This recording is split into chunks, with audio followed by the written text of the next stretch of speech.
Bismillah walhamdulillah wassalatu wassalamu ala rasulillah sayyidina wa maulana Muhammad ibn Abdillah wa ala alihi wa sahbihi wa man tabi'ahu wa wala wa la hawla wa la quwwata illa billah amma ba'dah. Mbak Safira Nur Fadilah Rahmat, betul namanya? Alhamdulillah. Sama Mas Nizam Azhar. Mas Nizam udah nikah belum? Oh, barusan. Takutnya dijawab belum soalnya. Mana istrinya? Oh, coba lihat tuh, tatapin. Bismillahirrahmanirrahim. Qala Allah Ta'ala fi kitabihil karim. Wa min ayatihi an khalaqa lakum min anfusikum azwajan litaskunu ilaiha wa ja'ala bainakum mawaddatan wa rahmah inna fi dzalika laayatin liqaumin yatafakkarun. Kalau kita kaji ayat ini tercantum dalam surat Ar-Rum. Kaget.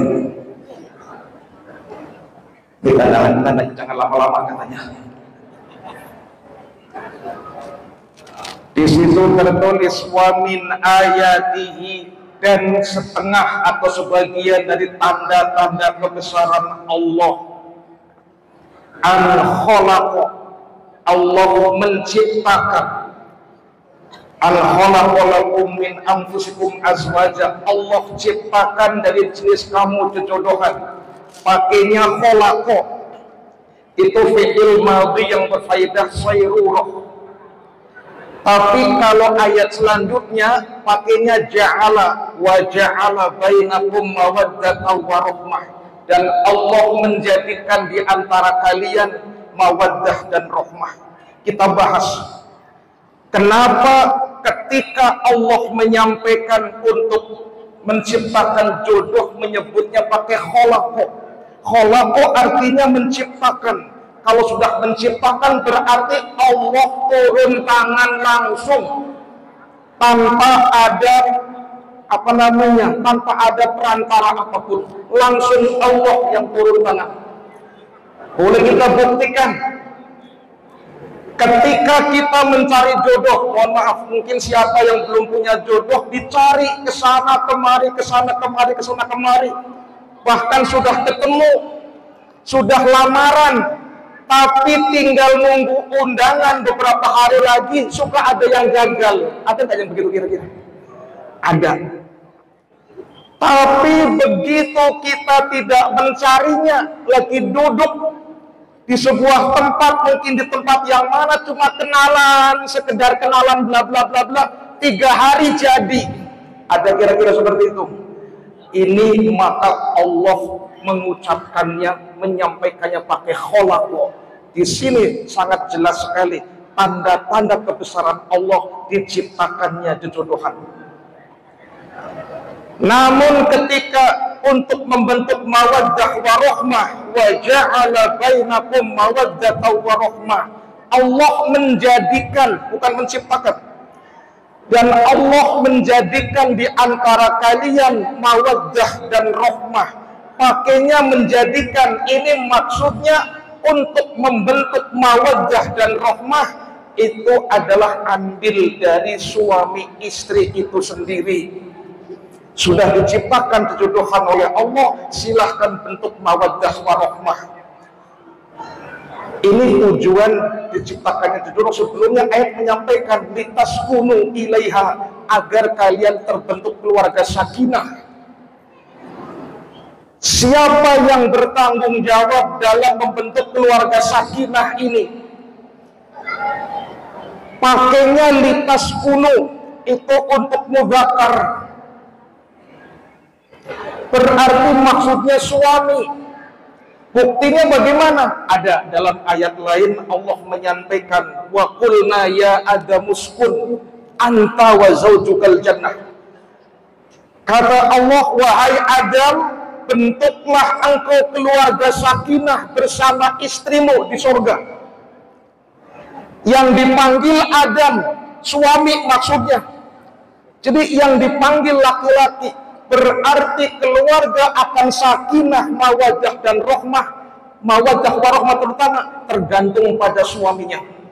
Karena Allah tadi menyampaikannya kepada Nabi Adam untuk membentuk keluarga sakinah bersama istri. Pengantin yang dirahmati Allah Subhanahu wa taala. Ini saya gambar pada kelamaan ya. Iya, 5 menit aja. Oh iya benar-benar. Udah pada lapar kelihatannya.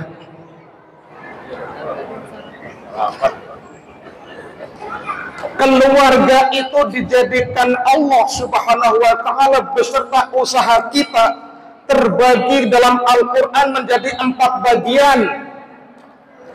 Yang pertama, ada sosok keluarga yang mengikuti jejak Nabi Nuh atau Nabi Lut alaihi wassalam.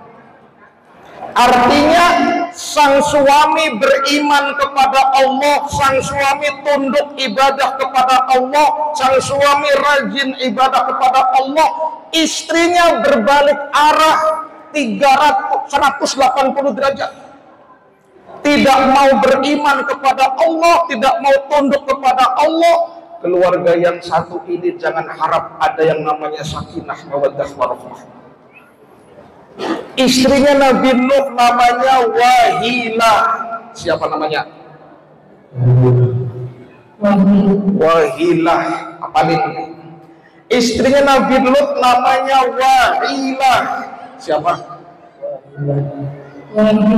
Pakai air. Wahilah. Iya. Beda.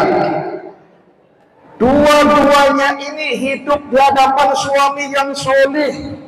Tapi fakhonatahuma, kata Al-Quran, falam yuhniya anhuma minallahi syai'a. Mereka berkhianat kepada suaminya, mereka durhaka kepada suaminya. Falam yuhniya anhuma minallahi syai'a, sehingga mereka tidak ada manfaat sama sekali kepada Allah Subhanahu wa taala. Apa yang terjadi akibat sang suami beriman kepada Allah, istrinya berbalik arah? Allah menyampaikan waqulidkhulan nar ma'ad-dakhilin.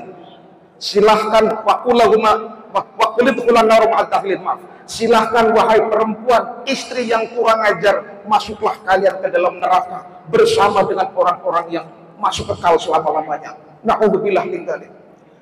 Istrinya tidak beriman, suaminya beriman. Masih ingat tadi istrinya Nabi Nuh siapa? Nabi Nuh Wa'ilah. Nabi Nuh bingung kan? Kemudian yang kedua, ada sosok keluarga, itu ada dalam surat At-Tahrim ayat 10. Kemudian yang kedua, ada sosok keluarga yang mengikuti jejak Raja Fir'aun. Artinya seperti apa? Suaminya tidak beriman kepada Allah, suaminya tidak tunduk kepada Allah, suaminya ngaku Tuhan, ingin disembah oleh rakyat Mesir. Istrinya justru berbalik arah, taat ibadah kepada Allah dan tunduk kepada Nabi Musa alaihissalam. Istrinya Fir'aun namanya Asiyah. Siapa namanya? Oh, saking indahnya. Asiyah. Ini sang istri tunduk kepada Allah, tunduk kepada Nabi Musa. Suaminya golimnya luar biasa. Sampai dalam sebuah riwayat Fir'aun setiap kali butuh kepada Asiyah untuk ibadah malam, Allah tidak memberikan izin, tapi menggantikan jin. Seperti Asiyah silakan hubungan dengan Fir'aun sana. Asiyah wanita murni, wanita suci benar-benar. Tapi apa yang terjadi? Sang suami tidak beriman, istrinya beriman. Dia setiap hari hanya mendapatkan diskriminasi, hanya mendapatkan intimidasi dari suaminya, mendapatkan cercaan, bulian, siksaan. Sampai akhir hayatnya dia berdoa karena harus dijemur di terik matahari, mendapat sinar yang panas di padang pasir begitu luas, dihantam batu oleh suaminya sendiri dan para tentaranya. Dia hanya bisa berdoa, Rabbi ibnili indaka baitan fil jannah wa najjini min fir'auna wa amalihi wa najjini minal qaumi dhalimin. Ya Rabb, mohon akan menjadi istri baginda Rasul sallallahu alaihi wasallam di hari kiamat. Ini karena kesucian di hadapan suami yang zalim. Ini pun tidak akan terjadi yang namanya sakinah mawaddah warahmah. Jangan sampai kita ikuti. Yang ketiga, ada sosok keluarga yang mengikuti jejak Abi Lahab atau Abu Lahab atau Aba Lahab, sama. Ini bukan nama asli, itu nama julukan, nama laqab. Nama aslinya Abdul Uzza. Maksudnya seperti apa? Sang suami tidak beriman, istrinya ikut-ikutan tidak beriman. Sang suami menghalangi dakwah Rasulullah, istrinya ikut-ikutan. Abu Lahab luar biasa. Maka karena kebiasaan seperti ini, dua-duanya menjadi kafir. Allah menvonis tabbat yada Abi Lahab wa tab. Hafal semua saya yakin ayat-ayatnya. Ma aghna anhu maluhu wa ma kasab sayasla narun dzata lahab wa imra'atuhu, sampai akhir. Binasa, sengsara, celaka Abi Lahab, benar-benar celaka. Sudah tabat fi'il madhi, divonis celaka, akhirnya pakai fi'il madhi lagi, tabak lagi, celaka dan di atas celaka. Bukan hanya dia, ma aghna anhu maluhu wa ma kasab, kekayaan, harta yang melimpah ruah tidak manfaat sama sekali. Saya selana romda kelak dia akan masuk ke neraka yang apinya berkobar-kobar. Bukan hanya dia, wa mro'atuhu, istrinya ikut-ikutan. Kenapa? Karena dua-duanya didasari dengan bukan beriman kepada Allah dan Rasulnya, atau kekufuran yang ia besar-besarkan. Istrinya Abi Lahab namanya Ummu Jamil. Siapa namanya? Ummu Jamil. Istrinya Fir'aun, lupa. Asia, istrinya Nabi Nuh, Wahilah. Istrinya Nabi Nuh, lupa lagi. Wahilah.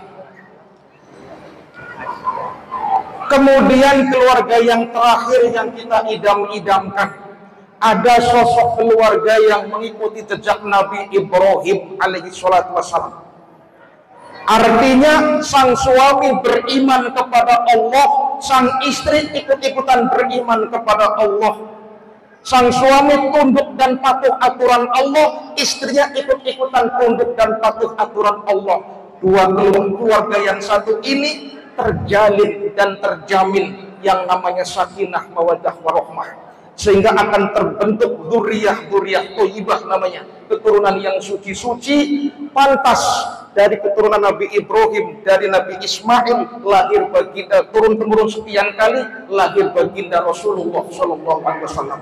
Mudah-mudahan kedua mempelai ini menjadi ikut keluarga yang keempat, saling beriman kepada Allah keduanya dan mentaati aturan-aturan Allah, serta menjadi keluarga yang sakinah mawaddah warahmah.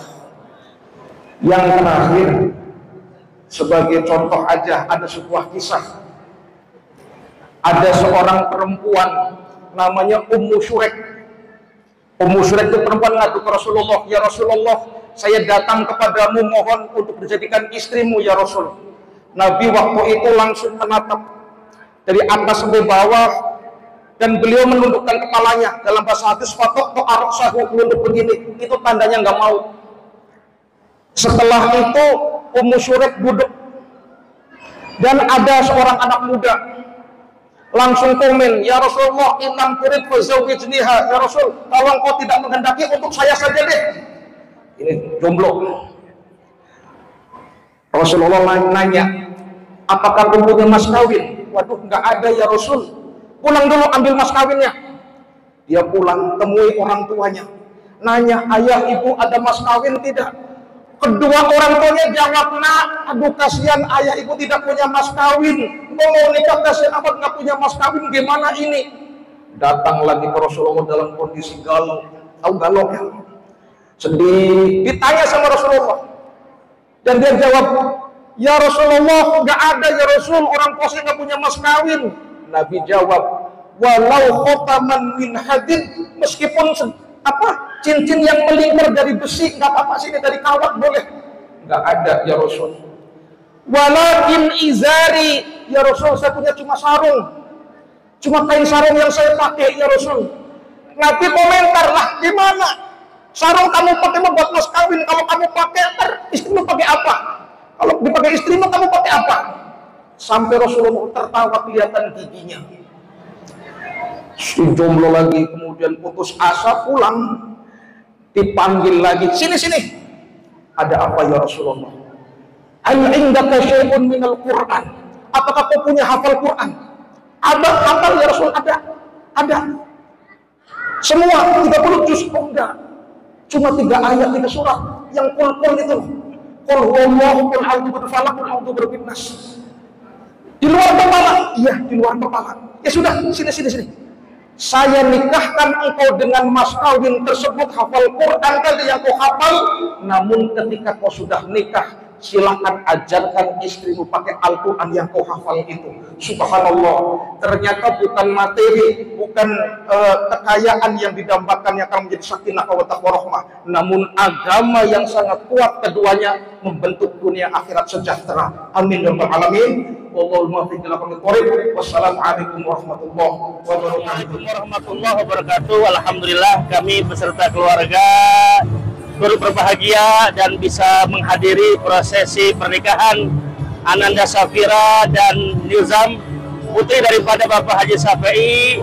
Kami turut mendoakan semoga keluarganya menjadi rumah tangga yang sakinah, mawaddah warahmah, dan memiliki keturunan yang soleh dan solehah. Terima kasih. Barakallahu lakum wa baraka jama'a bainakum bil khair. Amin ya rabbal alamin. Terima kasih Pak Haji Syafi'i atas undangannya. Barokah, berkah. Saya mengucapkan selamat berbahagia untuk keluarga Bapak Haji Syafi'i. Semoga putrinya dan putranya menjadi keluarga yang sakinah, mawaddah warahmah, dan diberikan keberkahan oleh Allah Subhanahu wa taala. Amin. Semoga Safira menjadi keluarga yang sakinah, mawaddah warahmah. Amin.